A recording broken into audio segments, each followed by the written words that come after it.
तुम लिए चलते हैं जहां पर प्रशांत हमारे सहयोगी हमारे साथ जुड़ गए हैं। प्रशांत, 12 दिन बाद अर्चना जो है वो मिल गई हैं, लेकिन सवाल बहुत सारे कि इतने समय तक कहां थी। वैभव, आपकी आवाज़ साफ नहीं आ रही, लेकिन जो अर्चना तिवारी मिसिंग केस है दरअसल बहुत सबसे इस वक्त मध्य प्रदेश ही नहीं बल्कि देश का सबसे चर्चित केसों में अगर हम इसे शुमार करें तो गलत नहीं होगा। और अर्चना तिवारी अब जो अभी तुरंत में जो करंट में खबर आ रही है लखीमपुर खीरी के यानी कि नेपाल बॉर्डर के पास बरामद हुई है और वहाँ से वो शायद बॉर्डर क्रॉस करने की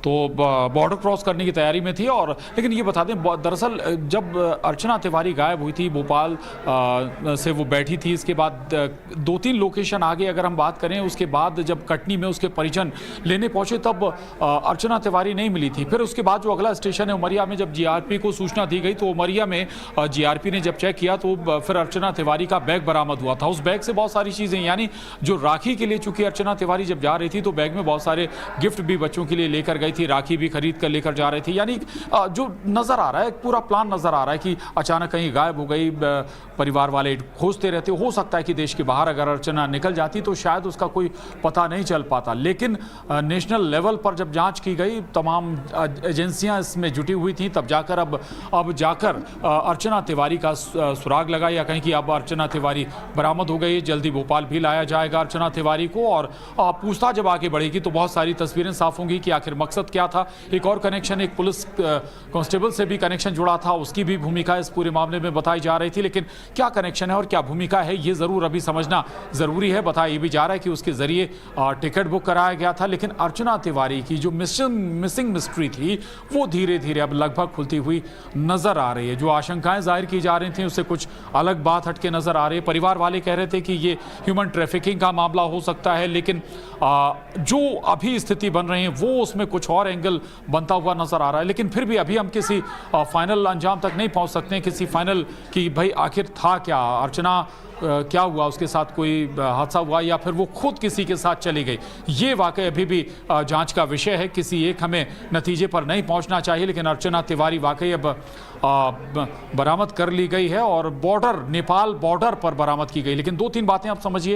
एक तो जो वो लोग नेपाल वहाँ से बाहर जाने के प्रयास में रहते हैं या कहें कि जो देश छोड़ना चाहते हैं वो वाया लखीमपुर खीरी जो बॉर्डर है नेपाल का, वहाँ से क्रॉस कर जाते हैं और उस बॉर्डर पर ह्यूमन ट्रैफिकिंग भी होती है। इसलिए आशंकाएं बढ़ जाती हैं और इसलिए हम ये कहें कि कहीं वाकई किसी हादसे का शिकार तो नहीं हुई थी। ये लगभग ऐसी तस्वीर बनती हुई ज़रूर नज़र आ रही है। लेकिन ये बहुत हद तक तस्वीरें तभी साफ होंगी जब अर्चना आएगी, उसके साथ इंटेरोगेशन होगी, पूछताछ होगी, कहाँ क्या हुआ। दरअसल बहुत लंबे जो मोबाइल कॉल्स खंगाले गए थे, उसके बाद आखिरकार अर्चना तिवारी तक जो हमारी एजेंसियां हैं वो पहुंची हैं। लेकिन परिवार वाले ज़रूर ये कह रहे थे कि ह्यूमन ट्रैफिकिंग का ये मामला हो सकता है, वो किसी हादसे का शिकार हुई है।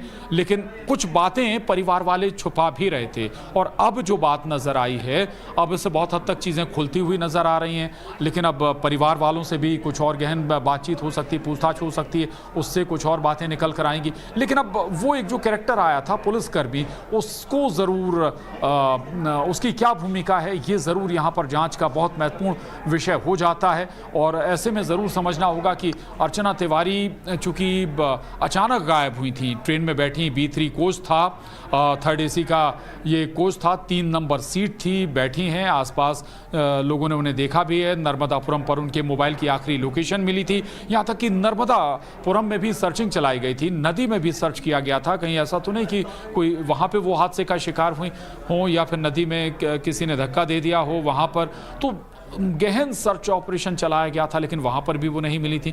कटनी में भी खोजा गया था, यहां तक कि रेलवे ट्रैक के बाजू में भी सर्चिंग ऑपरेशन चलाया गया था। जीआरपी ने एक चप्पा खंगाला था जहां जहां वो हो सकते हैं आसपास के जो जंगल थे से ट्रेन से, उसके बाद गायब हो गई थी। 12 दिनों बाद अब वो अर्चना तिवारी जो लखीमपुर खीरी से जुड़ा हुआ इलाका जो नेपाल का शहर है धनगढ़ी में उसकी लोकेशन मिली थी। उन्होंने अपनी इंस्टाग्राम जो आईडी थी उसको एक्सेस किया था। एक्सेस करने के बाद एजेंसियों ने उसको ट्रैक किया था।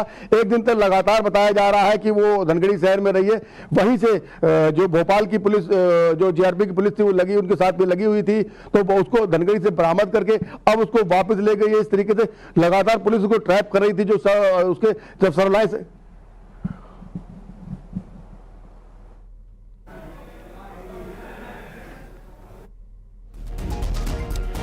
तो भोपाल से ये बड़ी खबर, जहां जीआरपी अर्चना को लेकर रवाना हुई है। नेपाल के धनगढ़ी शहर से मिली अर्चना तिवारी, यूपी के लखीमपुर